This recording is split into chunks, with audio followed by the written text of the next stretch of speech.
हाँ जी बेटा, आपका बीएससी थर्ड सेमेस्टर का पहला चैप्टर हम शुरू करेंगे।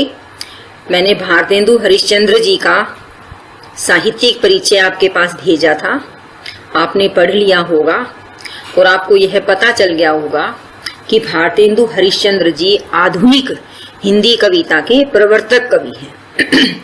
इसका अर्थ क्या है कि उन्होंने आधुनिक हिंदी कविता की शुरुआत की थी। जब आधुनिक काल शुरू हुआ तब खड़ी बोली हिंदी भी शुरू हुई, हिंदी में भी रचनाएं लिखी जानी शुरू हुई, लेकिन काव्य रचनाओं पर अभी भी ब्रज भाषा का प्रभाव था। अब आप जो यह कविता पढ़ेंगे इसमें आप देखेंगे बेटा कि ब्रज भाषा के शब्दों का प्रभाव है।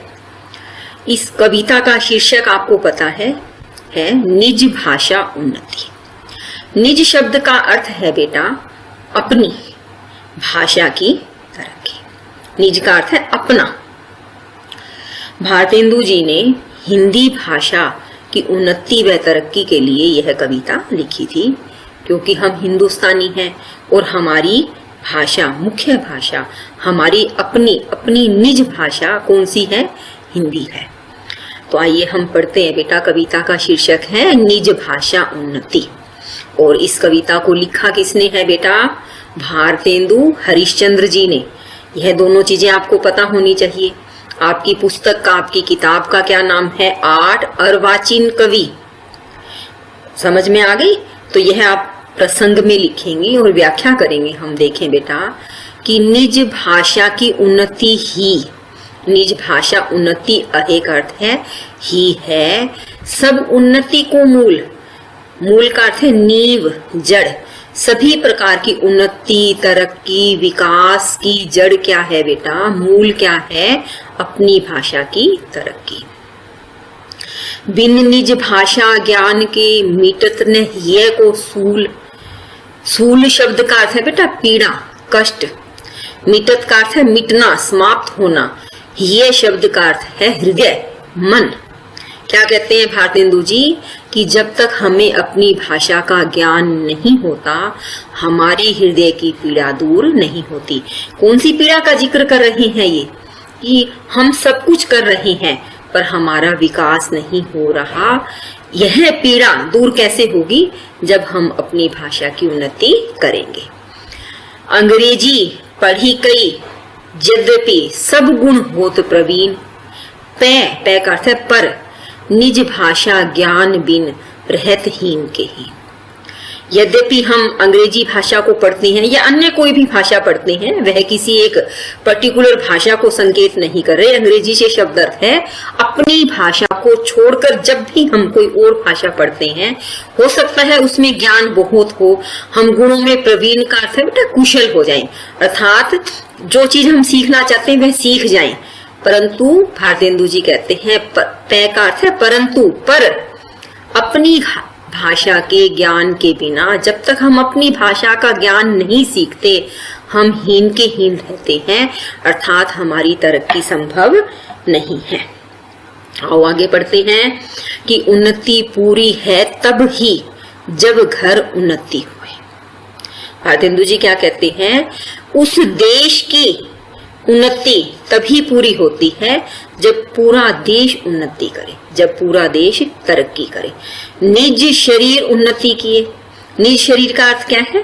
सिर्फ स्वयं की, सिर्फ अपने आप की उन्नति करने के बाद रहत मूढ़ सब कोई, सभी अज्ञानी रह जाएंगे। मूढ़ का अर्थ है बेटा जिसे ज्ञान न हो, जो मूर्ख हो। इसका अर्थ क्या है बेटा? हमारी उन्नति हमारे देश की उन्नति में ही छिपी हुई है। बेशक हम अपने लिए कुछ भी कर लें, लेकिन जब तक पूरा देश तरक्की नहीं करता तब तक हम स्वयं को उन्नत नहीं समझ सकते, तब तक हम अपने आप को विकास से युक्त नहीं समझ सकते। हम यह नहीं कह सकते कि हमारा विकास हो चुका है, हमारी तरक्की हो चुकी है। निज भाषा उन्नति बिना कभू ने हवे है सोए। लाख उपाय अनेक यूं भले करो किनको। अब देखिए बेटा इसकी दूसरे चरण की हम पंक्ति पढ़ेंगे। कभू ने हवे, हवे का अर्थ होता है सोए, कि जो हम चाहते हैं वह कभी नहीं हो सकता तब तक जब तक कि हम अपनी भाषा की उन्नति नहीं करते।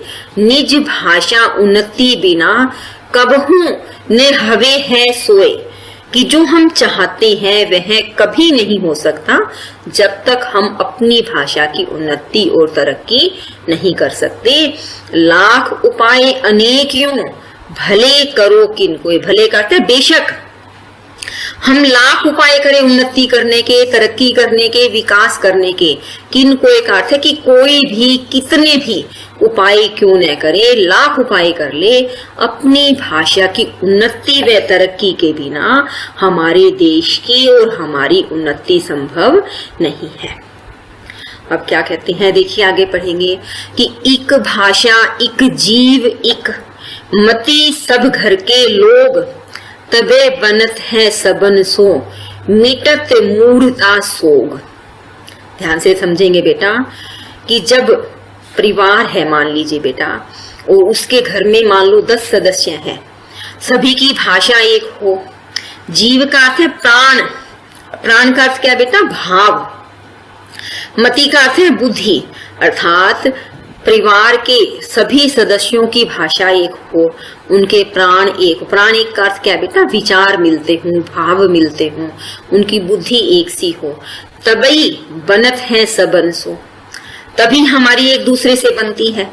परिवार में सामंजस्य बनाने के लिए, परिवार में एकता बनाने के लिए, परिवार में भाईचारा बनाने के लिए हम सबकी भाषा, हमारे भाव और विचार और हमारी बुद्धि एक जैसी होनी चाहिए। तभी हम मिटत मूढ़ता, सोग, सोग का अर्थ है शोक, कष्ट। मूढ़ता का अर्थ है बेटा मूर्खता का जो रोग लगा हुआ है वह मिट सकता है। कब मिट सकता है, जब एक परिवार के सभी सदस्यों के भाव, विचार और बुद्धि एक जैसी हो, सब मिल करके भाईचारा बना करके रह सकते हों। और इसके माध्यम से भारतेंदु जी क्या कहना चाहते हैं कि एक देश में एक ही भाषा हो और सभी में भाईचारा हो, तभी हम अज्ञानता के शोक से, अज्ञानता के रोग से मिट सकते हैं। और एक अति लाभ यह है, तामे प्रकट लखात निज भाषा में कीजिए जो विद्या की बात। फिर वो क्या कहते हैं कि अपनी भाषा में आप कभी भी महसूस कीजिए बेटा, जो आपकी अपनी भाषा है, जब आप उस भाषा में कोई शिक्षा ग्रहण करते हैं, बातचीत करते हैं, कम्युनिकेशन करते हैं, तो आप अपने आप को ज्यादा इजी महसूस करते हैं, ज्यादा हल्का महसूस करते हैं।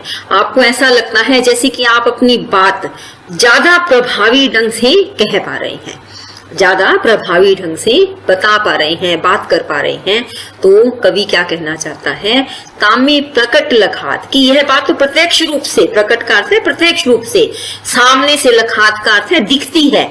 यह मुख्य लाभ सबको दिखाई देता है कि जब हम अपनी भाषा में शिक्षा ग्रहण करते हैं तो वह हमें आसान लगती है, वह हमें ज्यादा समझ में आती है। उसमें जब हम शिक्षा प्राप्त कर लेते हैं अपनी भाषा में, उसे ज्यादा अच्छे से समझते हैं, तो फिर उसको हम ज्यादा अच्छे से कहीं पर भी लागू कर सकते हैं। उस शिक्षा के आधार पर हम नई उन्नति और तरक्की कर सकते हैं। तेही सुनी पावे लाभ सब, बात सुने जो कोय, यह गुण भाषा और में कबहू नाही। कोई भी बात है, तेही सुनी पावे लाभ सब, उसी बात को सुनने से सबको लाभ होता है। बात सुने जो कोई, उसका तुरंत लाभ सुनने वाले को कब होता है, जब वह अपनी भाषा में बात करता है, अपनी भाषा में सुनता है। यह गुण जो है किसी अन्य भाषा में, भारतेंदु जी कहते हैं, कभी नहीं हो सकता।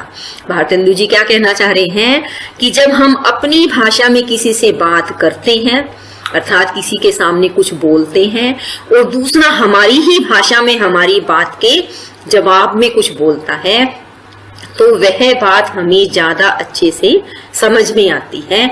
जितना कंफर्टेबल, जितनी आसानी से हम अपनी बात अपनी भाषा में सुनते हैं, बोलते हैं, समझते हैं, वह अन्य किसी भाषा में नहीं कर सकते। भारतेंदु जी क्या कहते हैं कि हमें भाषाएं सारी सीखनी चाहिए, लेकिन अपनी भाषा की उन्नति, अपनी भाषा की तरक्की भी करी जानी चाहिए। हमें उसको भी अच्छे से सीखना चाहिए, उसको भी अच्छे से जानना चाहिए। अब उन्होंने उदाहरण दिया है बेटा, ध्यान से पढ़ेंगे कि विविध कला शिक्षा अमित, अमित का अर्थ है जो कभी न मिटे, ज्ञान अनेक प्रकार सब देशन से लेकर हो भाषा माही प्रचार। पूरी कविता का सार आ गया इसमें। क्या कहते हैं कि विभिन्न कलाओं का शिक्षाओं का, अमित का अर्थ है न मिटने वाला ज्ञान, अनेक प्रकार का ज्ञान सभी देशों से हमें ग्रहण करना चाहिए और उसका प्रचार अपनी भाषा में किया जाना चाहिए। आप बहुत से ऐसे देशों का उदाहरण जानते हैं, समझते हैं, आपने पढ़ा होगा, सुना होगा कि सभी प्रकार के ज्ञान को, कुछ चीजें ऐसी होती है बेटा जो हिंदी भाषा में ही मौजूद है, कुछ इंग्लिश में ही मौजूद है, तो उसमें हम क्या करेंगे, जो ज्ञान जहां से मिलता है, देखिए बेटा ज्ञान हमें कहीं से मिले वह हमें ग्रहण करना चाहिए। जो ज्ञान जहां से भी अच्छा मिलता है वह ग्रहण करना चाहिए और उसके बाद उसे अपने देश में अपनी ही भाषा में प्रचार किया जाना चाहिए। मान लीजिए आपको अंग्रेजी भाषा आती है, आपने अंग्रेजी भाषा में किसी भी बात के बारे में, किसी भी क्षेत्र के बारे में, किसी भी विषय के बारे में ज्ञान प्राप्त कर लिया है और आप यह चाहते हैं कि वह ज्ञान आपके देश के सभी देशवासियों को मिले, तो उसके लिए आपको क्या करना पड़ेगा, उन देशवासियों को उन्हीं की भाषा में अर्थात अपनी भाषा में वह बात बतानी होगी। आपको तो अंग्रेजी आती थी तो आपने वह ज्ञान सीख लिया, पर यह जरूरी नहीं कि सभी देशवासियों को वह बात अंग्रेजी में समझ आए, पर यदि हम अपनी भाषा में कहेंगे तो वे अवश्य समझेंगे। इससे ज्ञान का प्रचार और प्रसार होगा। लखहूं न अंग्रेजन करी उन्नत भाषा माही, सब विद्या के ग्रंथ अंग्रेजिन माही लगाई। अब क्या कहते हैं, कहते हैं कि हे मेरे देशवासियों, भारतेंदु जी क्या कह रहे हैं कि हे मेरे देशवासियों, तुम अंग्रेज लोगों की तरफ देखो। लखहूं का अर्थ है देखो, उन्नति भाषा माही, वे अपनी भाषा में उन्नति कर रहे हैं। उनके सभी ज्ञान के ग्रंथ अंग्रेजी भाषा के अंदर ही दिखाई देते, लखाई का अर्थ है दिखाई देते हैं, उनके सभी लिखे गए हैं, दिखाई देते हैं, पढ़े जाते हैं। इसका अर्थ क्या है कि वे अपने उन जो भी ज्ञान की बात है वो अपनी भाषा में ही उनके पास मौजूद है, अपनी भाषा में लिखित रूप में, मौखिक रूप में बताई भी, पढ़ाई भी, समझाई जाती है। इसलिए अंग्रेज दिन प्रतिदिन उन्नति कर रहे हैं। शब्द बहुत परदेश के, उच्चारण हूं न ठीक, लिखत कछु पढ़ी जात कछु, सब विधि परम अलिख। अब उन्होंने क्या कहा कि हिंदी भाषा पूर्णतः वैज्ञानिक है, अर्थात इसमें जो लिखा जाता है वही पढ़ा जाता है, जो बोला जाता है वही समझा जाता है। इसकी लिपि जो है इसमें हर एक बात के लिए अलग अलग वर्ण है, जबकि अंग्रेजी में क्या है, कुछ शब्दों का उच्चारण ठीक नहीं है। परदेश के अर्थ है विदेशी भाषा में कुछ शब्दों का उच्चारण ठीक नहीं है, उसमें लिखा कुछ जाता है, पढ़ा कुछ जाता है।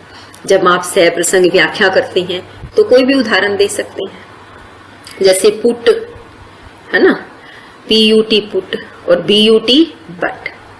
आप इस तरह से कोई भी उदाहरण दे सकते हैं। आप KNOW को क्या बोलते हैं, नो बोलते हैं, इसमें K साइलेंट है। इसका अर्थ क्या है कि लिखा कुछ जा रहा है और उसको पढ़ा कुछ जा रहा है। वह किसी भाषा का अपमान नहीं करते, पर सच्चाई को देशवासियों के सामने लाते हैं कि आप अपनी भाषा की भी कद्र करें, उन्नति करें, अपनी भाषा को बोलने में, जानने में, समझने में रुचि दिखाएं, उसकी उन्नति व तरक्की करें। आइए पढ़ें। पै निज भाषा जानी ते ही तजत नहीं अंग्रेज। अब उन्होंने इससे पहली पंक्ति में क्या कहा कि अंग्रेजी भाषा में हम देखते हैं कि लिखा कुछ जा रहा है, पढ़ा कुछ जा रहा है, कुछ न कुछ त्रुटि है, और यह बात सभी अंग्रेज जानते हैं। लेकिन इसके बाद भी पै का अर्थ है परंतु निज भाषा जानीते ही, उसके बारे में सब कुछ जानते हुए भी तजत नहीं अंग्रेज, अंग्रेज उस भाषा को छोड़ते नहीं है। दिन दिन याही को करत उन्नति पे अति तेज। क्या कहते हैं, इसीलिए दिन दिन हर रोज वे तेज गति से उन्नति करते जा रहे हैं, क्योंकि वह सारी शिक्षा, सारा ज्ञान अपनी भाषा में सीखते हैं, अपनी भाषा में बोलते हैं, अपनी भाषा में जानते हैं।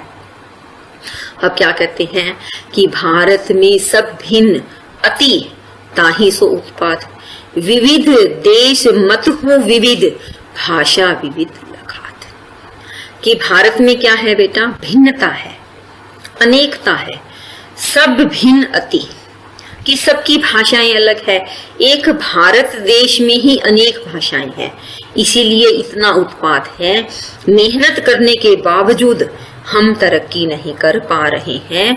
यह पंक्तियां बेटा मोस्ट इंपोर्टेंट है आपके एग्जामिनेशन पॉइंट ऑफ व्यू से, कि भारत में सब भिन्न अति ताहि सो उत्पात, विविध देश मत हो विविध, भाषा विविध लखात। देश का अर्थ क्या बेटा, पर अपने जो जिले हैं, जो अपने राज्य हैं, उनमें क्या है, अनेकता है। अनेक राज्यों में सभी के मत विविध का अर्थ है अलग है, सभी की भाषा अलग लखात का अर्थ है दिखाई देती है। फिर क्या कहते हैं, इसलिए जो है देश तरक्की नहीं कर पा रहा। और अंत में अपने देशवासियों का आह्वान करते हुए कवि क्या कहता है कि सब मिली तासो छाड़ी के, दूजे और उपाय उन्नति भाषा की करहु, अहो भ्रातगण आए। क्या कहते हैं कि इसलिए विकास के जितने भी हम उपाय कर रहे हैं, उन सब से पहले, उनको छोड़ देने का अर्थ ये नहीं कि हम विकास कार्य बंद कर देंगे। वो क्या कहते हैं कि उन सभी उपायों से पहले, जितने भी और उपाय हम कर रहे हैं, उन सब से पहले कि हे भारतवासियों, हे भाइयों, भ्रातगण का अर्थ है हे मेरे देशवासियों का समूह, आओ हम सब मिलकर के अपनी भाषा की उन्नति व तरक्की करें। भारतेंदु जी क्या कहना चाहते हैं कि जितने भी विकास संबंधी, उन्नति संबंधी हम कार्य कर रहे हैं, उन सब कार्यों से पहले आओ हम सब मिल करके क्या करें, अपनी भाषा की उन्नति और तरक्की करें। ठीक है बेटा, अब आप ये इसको पढ़ेंगे, समझेंगे और उसके बाद इसको दोबारा से अभ्यास करेंगे। आपकी पहली कविता पूरी हो गई है।